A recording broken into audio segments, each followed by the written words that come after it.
It looks like talks between Uber and the Teamsters union have hit a snag.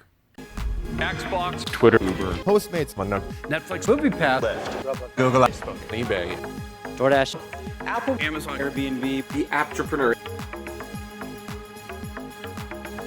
Hey everyone, this is Kevin, the Apptrepreneur, and today we've got to talk about the U word, unions, because that is definitely one of the most contentious words to use with Uber drivers.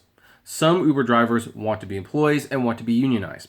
Others would prefer there not be a union, want to stay independent contractor, even though you really aren't independent when you get down to it. And I'm sorry, I just have to always enforce that. Well, one of the more controversial aspects about this is that apparently Uber and Lyft were meeting with unions behind the backs of drivers who were not aware that negotiations were going on. And that's been like a really shady thing. Like I definitely believe that the unions are not necessarily out for the drivers. Like this kind of shows like the ugly side of unions, because the unions say that they're for drivers, they want to help them, and yet there were secret meetings being held between members of unions and Uber, and these members were not Uber drivers. And I believe Teamsters was one of them. They were representing drivers, didn't drive for Uber to my knowledge. However, they have given like a huge setback to Uber because they basically are not agreeing to something that Uber wants from them. However, before we talk about any of that, let's have a word from our sponsors. If you have rideshare insurance, you know what a disaster it is. It's super expensive. Some guys are paying over $100 a month for it on top of their regular insurance. So we're working with an insurance company to help lower prices and get better coverage. They're working on a plan where Uber and Lyft drivers will either pay by the mile or by the hour. You'll only pay for what you use, but we need some information from you, the drivers. We need to know on average how far and how long you drive with Uber and Lyft each week. So would you click on the link below in the description and take just 5 minutes to fill out the survey? We'd really appreciate it. And if anyone could take just a few minutes to fill out that survey below, that would be really appreciated. So let's look at this. Teamsters union splits from Uber and Lyft on California worker rights. Uber and Lyft suffered a setback in their months-long fight against rules that could force them to reclassify California drivers as employees. The ride-hailing companies, along with other businesses that depend on gig economy work, have been talking with unions about potential deals that could exempt them from state rules, making it harder to treat gig workers as independent contractors and avoid additional employment costs. This is obviously why they are having these discussions in the first place. One of those unions, the International Brotherhood of Teamsters, told California's governor Thursday it's against proposals to grant technology platform companies a pass. The move was conveyed in a letter sent by California's State Building and Construction Trades Council on behalf of lists of affiliates, including the Teamsters. It's a blow to companies' efforts to avoid making sweeping change to their business. Quote, our executive board voted unanimously to oppose any legislative proposal allowing technology platform companies to exploit workers by treating them as independent contractors with substandard protections, according to the letter, which was sent to the leaders of the state, Senate, and Assembly, as well as to Governor Gavin Newsom. The letter also voices the group's strong opposition to creating a separate third category of worker apart from employee or independent contractor as a special exemption for technology platforms that actively seek to advance a more regressive economy. And this, by the way, is one of the reasons why unions are tricky when you add them into the mix. Because people like to say like, well, Uber and Lyft is the future. It's a new form of transportation. It's a new form of work. Therefore, we need a new type of classification. And we don't know exactly what that classification would look like. We do want some protection. The protection to not be deactivated, to not have our rates dip below a very reasonable wage, but we want to keep our ability to stay independent, get on and off whenever we want, to use our own vehicles. So a third category would make sense. And some Uber drivers have been courting unions hoping that they could get this third category. And now we see right here, unions aren't interested in the third category. Keep in mind, unions, even though they are definitely more employee friendly than, well, some employers, that's why we have unions in the first place. When an employer is not being fair, you unionize if you can. But here's the thing, unions have their own traditions. much like the taxi industry. They know this is how they make money. They know this is how they've done business for years. This is how they want to continue to make business. So unions, I believe, will push for outright employee status. They know this is how it works. This is their industry. This is how they do business. But I do believe Uber drivers, for the most part, unless you're full-time, like if you drive 40 plus hours a week, having a union is like a godsend. If you are a part-time driver, or kind of you're on the verge of part-time, full-time, then guess what? You probably don't want a union. Although a lot of people, again, they want some form of protection. So that's why having a third category that maybe the unions can be a part of, maybe not, we don't know what a third category would look like, would be beneficial, but the unions are definitely fighting that proposal. So that's what happens when you sometimes get the union involved. Let's continue this article. A top California Teamsters leader called out the ride-hailing companies more directly in a Thursday interview. Randy Kamick, president of the Teamsters Council covering Southern California, said that he is, in quote, full agreement with the building trades letter and opposes any exemptions for Uber or Lyft from the state's new standards for who's an employee. Quote, you give these guys a break, and all these other companies would say, well, why shouldn't we be exempt, he said. And he's not entirely wrong, by the way. If you do make an exception for one person, you got to make an exception for everyone. Or the other companies will maybe look at that deal. They'll want a piece of that deal. They'll say, hey, we'd rather be doing that than what we're currently doing. And they might want to renegotiate with the union. So the unions are proposing this because they have a business to protect. That's what it is. Kamick said his council participated in talks with Uber, but, quote, won't be attending anymore in the future. Everything that I've heard that they want to do, I'm in total opposition to, he said.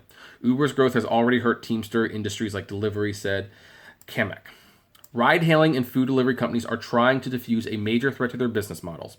A new standard dictating that workers can't be considered independent contractors under California wage laws unless, among other things, they are doing work that is outside the usual course of a company's business. And also, that they can see their rates, pick their own schedules, have the business license, insurance, stuff like that. The state Supreme Court established the standard last year, and the Senate is now considering a bill passed by the Assembly in May that would codify it and apply it to a wide swath of laws. For a company whose whole business rests on contract workers exempt from employment laws like overtime pay, the new rules threaten huge added costs and liabilities. After last year's landmark court ruling put gig companies on the defensive, they warned privately that the new employment rules would, quote, decimate businesses, and appealed unsuccessfully to state lawmakers and then Governor Jerry Brown to shield them. Governor Newsom, a Democrat friendly to both labor and the technology industry, has been urging the two to reach a compromise, which they're not going to do. They're not going to do because they want it their way. And they've had a duopoly for a long time. They've had a duopoly for years, essentially. That's why they can get away with it. I mean, really, when you look at it, there's no competition there. Uber lowers their price, Lyft lowers their price. Lyft changes their destination filter, Uber changes their destination filter. It's been a duopoly, and that's why they're in agreement with everything. They are in agreement with everything because they want to protect their businesses, and they figured they'd rather work together. I suspect they would rather work together than, competing with one another. His chief of staff has held meetings in recent months with union leaders, CEOs, and workers on the issue, said people familiar with the matter, who asked not to be identified because they weren't authorized to speak publicly. If no such deal materializes and the law advances through the state Senate, Newsom could be forced to either infuriate business by signing the bill or unions by vetoing it. Newsom's office didn't immediately respond to inquiry Thursday on the letter. Quote, Lyft is advocating for an approach in line with the interests of our driver community, and no, you're not, by modernizing century-old labor laws and make it difficult to provide both flexibility and benefits, C.J. Macklin, a spokesperson for Lyft, said Thursday in response to the union letter. Uber didn't immediately have a comment. Representatives for big gig economy companies, including DoorDash, Instacart, Lyft, Postmates, and Uber, all of them incorporated, have met recently with leaders from major unions. The companies have proposed introducing legislation that would extend new perks to their drivers while excluding them from state-mandated protections for employees. Because, of course. In a joint editorial last month from the chiefs of Uber and Lyft, they offered to create a benefits fund for drivers, a pay guarantee for the time spent picking up or dropping off passengers, and an association to advocate on their behalf. Here's the funny thing about this. They could do all of these already if they want to. But here's the problem, and this is why it's a duopoly, because they might have different standards. Uber might say, okay, we're going to guarantee $5 a trip minimum, regardless how long it is, plus these benefits. Lyft might say, well, we're going to guarantee $7 a trip with these benefits. And then they might actually be competing with their drivers. And people would have a choice to make. They don't want to do that. And here's the thing. They can't start introducing those things because if they look too similar, then they could be pulled into the whole price fixing complaints, suspicions, conspiracy, and they might get sued for that. So that's why it's like, oh, we want legislation that will kind of tell us what we can and can't get away with. That's what they want to do, and then they're going to do the same thing. Because why compete with one another again? So, we'll skip about the joint editorial. A spokesperson... I'm sorry. I am sorry about that, folks. Let me find my spot again. Geez. Let's see here. This is probably the best place to return. The Teamsters, a union with 1.4 million members in North America, could play a pivotal role in derailing any efforts to sell a deal to other unions and to the Democrats who control both chambers and legislature. If the industry can't win over the Teamsters, firms could still hope to find a compromise with other prominent unions that companies have met with, which include the Service Employees International Union and the United Food and Commercial Workers. One asset for Uber is Laponza Butler. She was president of one of the SEIU's largest local unions until last year and is now a partner of SCRB Strategies, a California-based business and political consulting firm. There, Butler has advised and represented Uber in its dealings with organized labor on employment issues and also serves as an advisor to the presidential campaign of Kamala Harris. So, yeah, I think that's a conflict of interest when it comes to Kamala Harris, but okay. The Democrat senator from California. An Uber spokesperson said Butler brings a valuable perspective to the company's efforts to improve work for drivers, and a spokesperson for Harris declined to comment. Butler and her firm didn't respond to requests for comment. In recent months, SEIU leaders have entertained the prospect of a bargain with companies. A late 2018 memo circulated by SEIU's California Council outlined the possible benefits of legislation like what has since passed the Assembly, including strengthened worker protections and, by forcing changes to companies' business models, a path for, quote, potentially the entire gig sector to organize. It also laid out a list of drawbacks. Many years of anticipated litigation, a slow and difficult path to unionization, and the possibility that the governor, state referendum process, or U.S. Congress subvert their efforts. Quote, companies will fight this option fiercely and on a united front, according to a copy of the memo viewed by Bloomberg. More recently, SEIU California circulated a summary of potential alternative legislation. The proposal would provide flexibility to platform companies and platform workers, according to the memo. It would create systems for collective bargaining, portable benefits accounts, and minimum pay guarantees, but would allow companies that meet certain criteria to seek flexible alternative standards in place of those covering employers in areas such as overtime, breaks, and workers' compensation. Such an approach alarms some drivers. Cutting a deal that deprives app-based workers of full employee rights will, quote, absolutely damage the future for workers, said Nicole Moore, a Lyft driver and organizer with the advocacy group Rideshare Drivers United in Los Angeles. She said any kind of special arrangement would reverberate far beyond ride-hailing and food delivery. Quote, workers can be deployed from apps in any industry. In public, union leaders have taken a hard line. Mary Kay Henry, international president of the SEIU, said in February that the union intends to reach an agreement that is not a concession. Henry discussed the issue at a recent meeting with Newsom's chief of staff. So, yep, a lot of players in this one.